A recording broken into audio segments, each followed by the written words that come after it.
Hey guys, what's up? It's me, Thomas. Today we're back here with Game Theory, and tonight, well, time for some more Minecraft lore, because there's an update into the game. This one's called Minecraft's Buried History. Something tells me we'll be getting a little more into the history of the game, and more of those ancient builders that he's been building up. So, let's hop in and find out. Be sure to like, subscribe for more. Hope you enjoy. Let's go. The sands of time slowly cover up what remains of the birthplace of civilization. Warden? A people once driven by creation, now left in ruin. Erosion and hubris casting a shadow over what once was. The crumbling buildings and scattered fragments of society leaving a puzzle to the past. Hoping that someday, someone will pick up those pieces of this fallen land to reassemble the story of their downfall. Well, that day is today, and that someone is me! Us. Here we go. Hello, Internet! Welcome to What Game that Theory, says. the show that's always happy to brush up on some Minecraft. You know, I get super excited every time Mojang drops us a new update. New updates mean new mobs, new locations, new mechanics for us to mine through for story. And that was doubly so for 1.20 because they were finally adding something that had been teased all the way back in 2020, archaeology. Archaeology is literally uncovering history. It is putting together the lore of real life. So I waited for 3 years in anticipation, and finally, when the Trails and Tales update came out, we got a camel. There was also a sniffer, a new cherry grove biome, and then a handful of armor designs and broken pots. Not exactly the most groundbreaking stuff, at least at first glance. Sure, there was no big exciting entity like the Warden or a mysterious structure like an ancient city, but as with most archaeology, while the surface might seem largely pointless and empty, if you dig a bit deeper, you start to uncover the real story behind everything. In fact, I believe that this update gives us the most comprehensive look into the society of ancient builders that we've been theorizing about for years. Their daily lives, their tribal disputes, and ultimately where it all went wrong with the origins of the Wither. That's actually the point of archaeology. It's not like a big sweeping adventure like Indiana Jones. It's more like a mundane thing that you use to learn the past. And sometimes even the most mundane things can hide like interesting things about the past. Sure, we would like to discover an ancient civilization, but if you look past the small details, you're not going to learn much. Sometimes the smallest details have the most important information. So, who knows? Maybe those armor pieces in the pots could help hold a clue. So how about we hop in and see what's going on?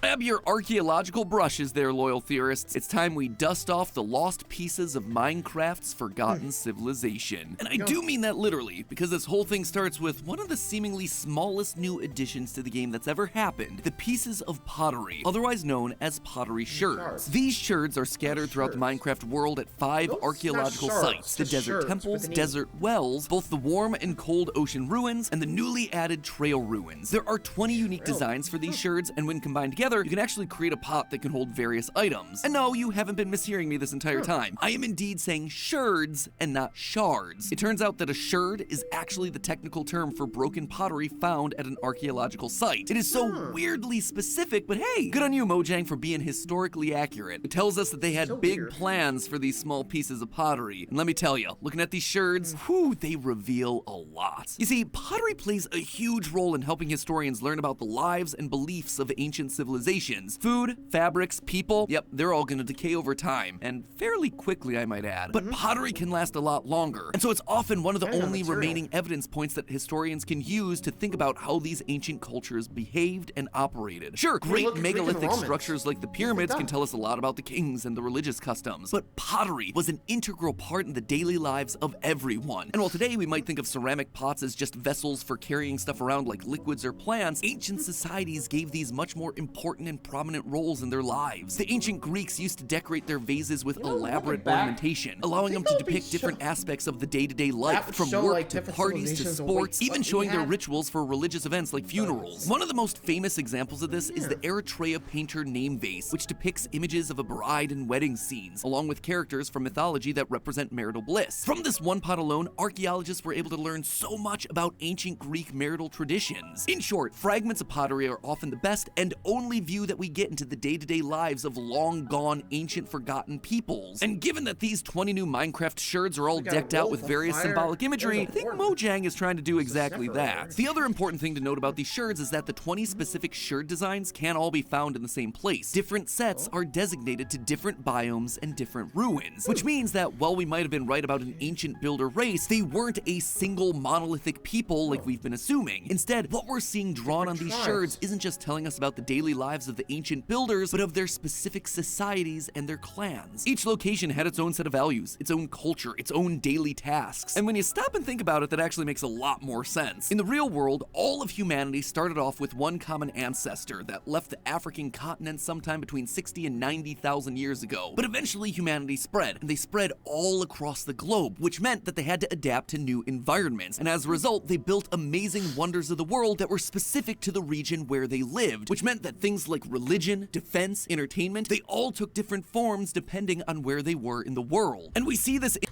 actually does make sense with like the different biomes too, and like the temples, the people living there. It actually makes a lot of sense because, you know, different needs for different areas. So in a way, that's actually pretty smart. You gotta give them credit. They did the research. Anyway.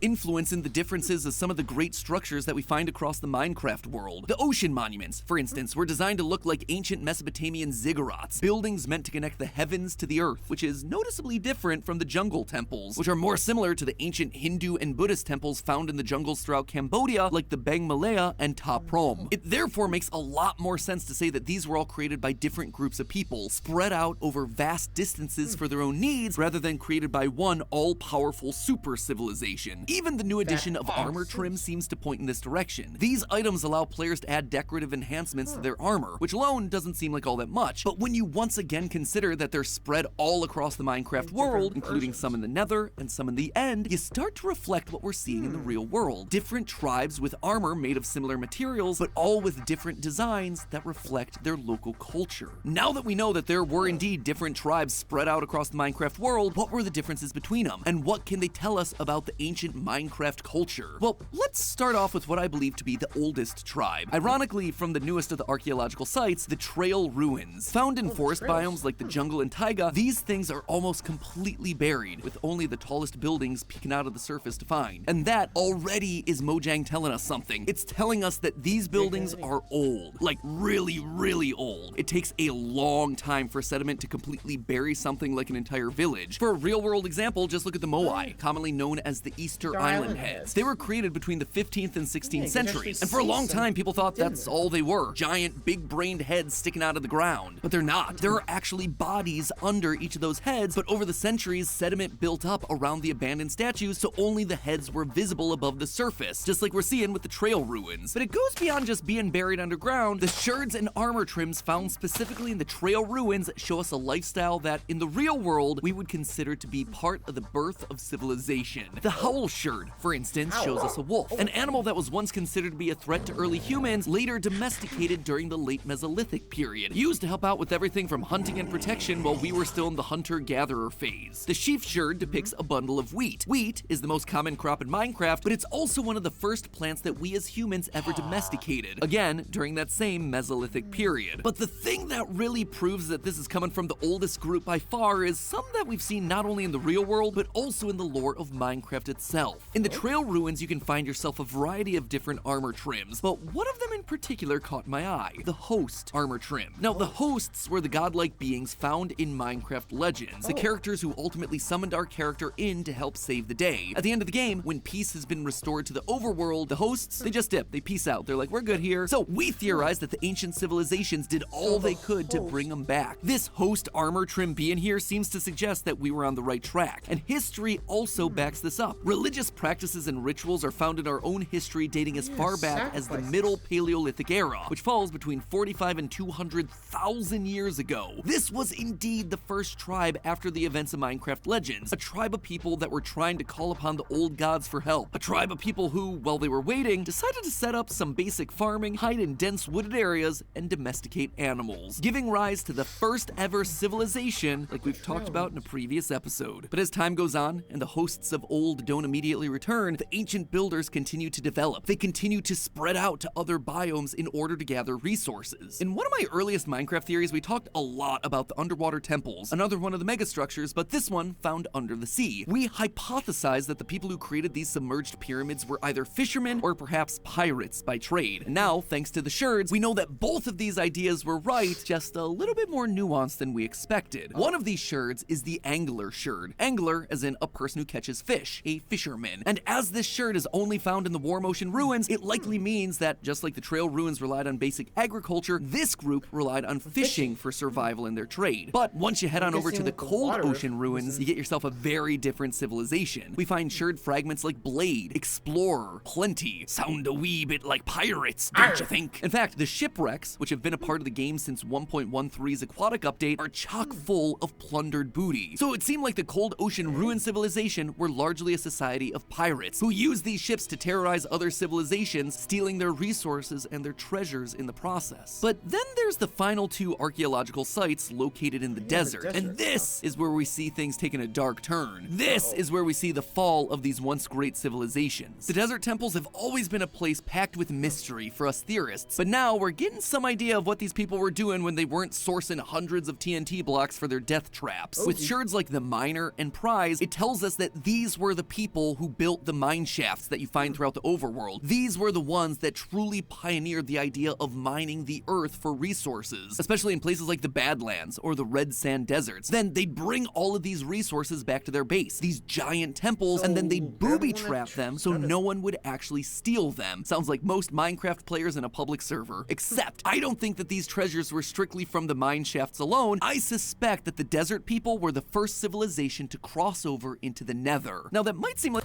Well, to be fair, they are mining, so they would be able to encounter, netherite that you need water and, lava to make. So, with them in the mines, where a lot of lava's found, will be easy, right? Just see how it cools, and boom. You got some netherite. Thus, be able to enter. Which would make sense. I mean, they would be the miners, so easy to see. Anyway.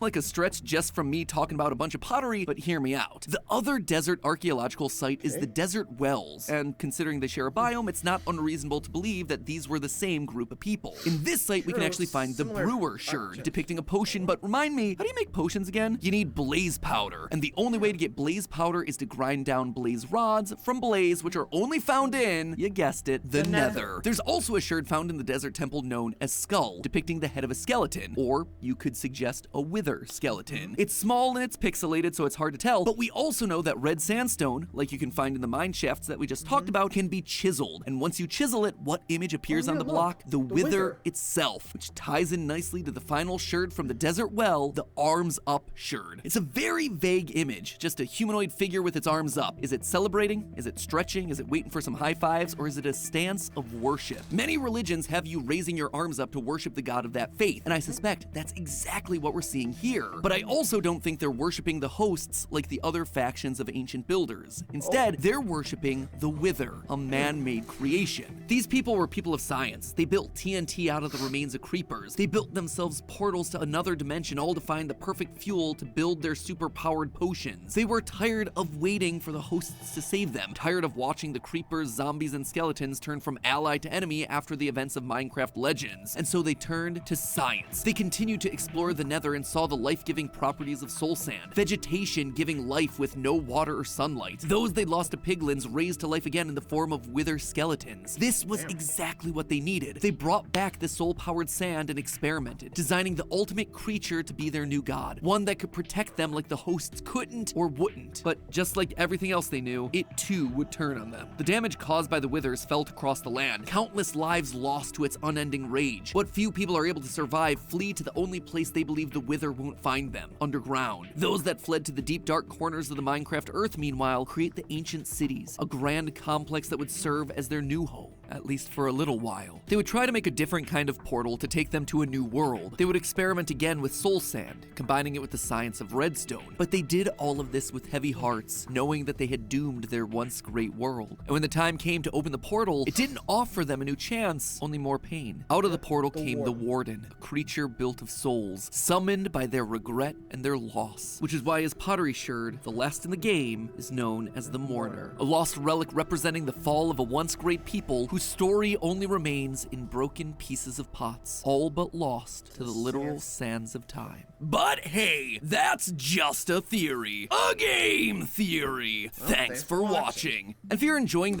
You know, looking back, it does make a lot of sense when you think of it like that. It's definitely adds both legend and main Minecraft stuff, so can't say it's not wrong. What do you guys think? Agree? Disagree? Well, let me know. But it does add up.